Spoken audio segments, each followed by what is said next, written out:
Em primeiro lugar, Ricardo, boa tarde. Boa tarde, estamos aqui para conversar. Agora a gente vai fazer uma entrevista de como é a importância do axé, né? E como é a sua rotina.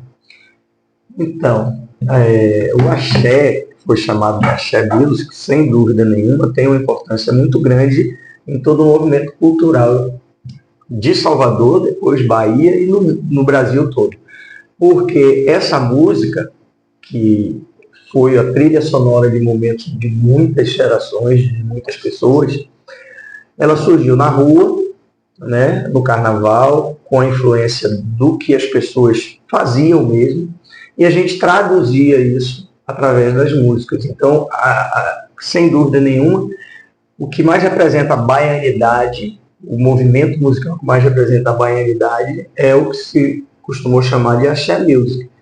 Então, assim, ao longo desses anos todos, eu hoje já tenho 45 anos de carreira, né, que eu sou da primeira geração, se é que posso dizer assim, desse movimento, mas que já teve antes de nós pessoas que foram muito importantes, Trio Elétrico Dodô e Osmar, Moraes Moreira, Novos Baianos, né, artista Caetano Veloso, Gal Costa, que também tiveram as suas influências em todos nós, na música que era feita no Carnaval de Salvador.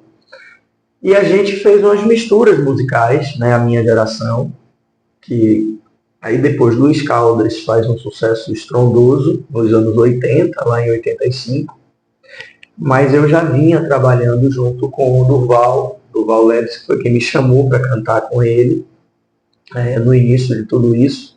Aí eu estou falando de 1981, foi quando o Durval me chamou para cantar com ele. E aí as coisas foram acontecendo e a gente foi rompendo as fronteiras somente do carnaval, para fazer shows fora do carnaval, fora da Bahia, fora do Brasil, e consolidou isso que o mundo passou a conhecer como axé music. Agora vamos para as perguntas. Vamos para a primeira pergunta, Ricardo. Vamos lá.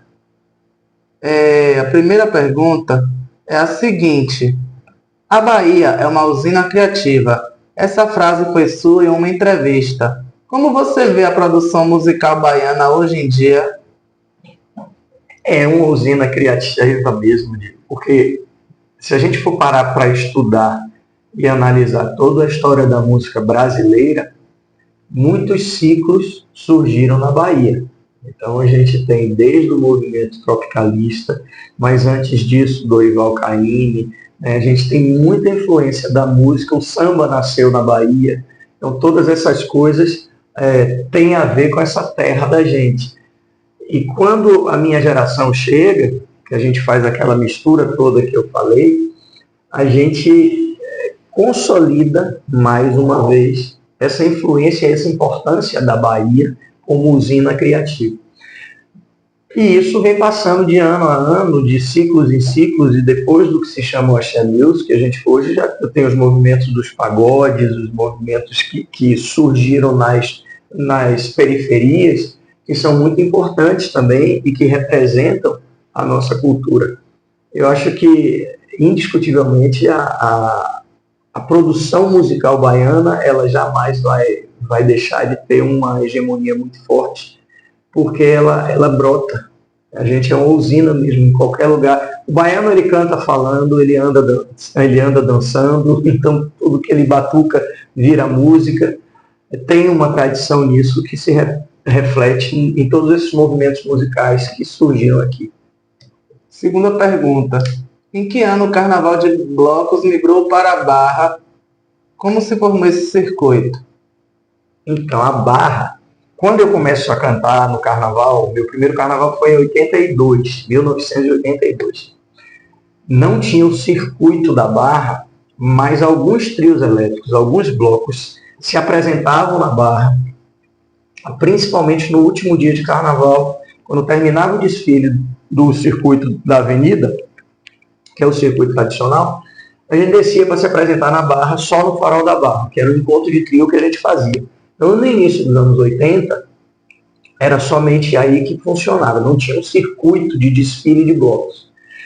Essa tendência, ela passou quem mais investiu nisso foram os blocos chamados alternativos, que desfilavam Aí já no início dos anos 90, eles desfilavam na Barra na quinta e na sexta, que eram dias alternativos de carnaval, não nos dias oficiais. Mas houve um marco, eu acho que tudo na vida tem um marco, né? A ida de Daniela Mercury para o Carnaval da Barra, quando ela assume o bloco Crocodilo, em 1996. Aí ela vai para o Circuito da Barra e o Circuito da Barra ganha um glamour diferente. Porque a Daniela chega com um bloco tradicional, que era o Crocodilo, que eu tinha cantado no Crocodilo antes. Então, Daniela assume depois que eu saio e ela vai desfilar na Barra porque o Crocodilo saía num horário muito tarde. Aí é o primeiro grande bloco a desfilar na Barra, com outros que já tinham, que eram chamados alternativos, mas quem deu a visibilidade maior no Circuito da Barra, ela não foi a criadora do Circuito da Barra, mas quem deu a visibilidade maior foi Daniela Mercury quando vai para lá em 86. Isso. Que momento você considera o mais marcante da sua carreira? Tem muitos momentos assim, cada um tem uma importância. Eu, por exemplo, em blocos de carnaval, eu cantei em vários blocos de carnaval e todos eles foram muito marcantes. Mas eu diria, em termos de bloco, eu diria que de 88 a 92, quando eu cantei no bloco Eva, por ter sido um momento da música da Bahia, de uma passagem de uma coisa mais amadora para uma coisa profissional. Nós, artistas, passamos a ser valorizados como artistas e tivemos a consciência de o que nós tínhamos começado a fazer antes ganhou uma importância grande no cenário nacional. Então, aqueles anos foram importantes. Eu não diria que com 45 anos de carreira hoje, escolher um único momento como sendo muito marcante, eu acho que eu estaria sendo injusto com outros grandes momentos que eu tive ao longo dos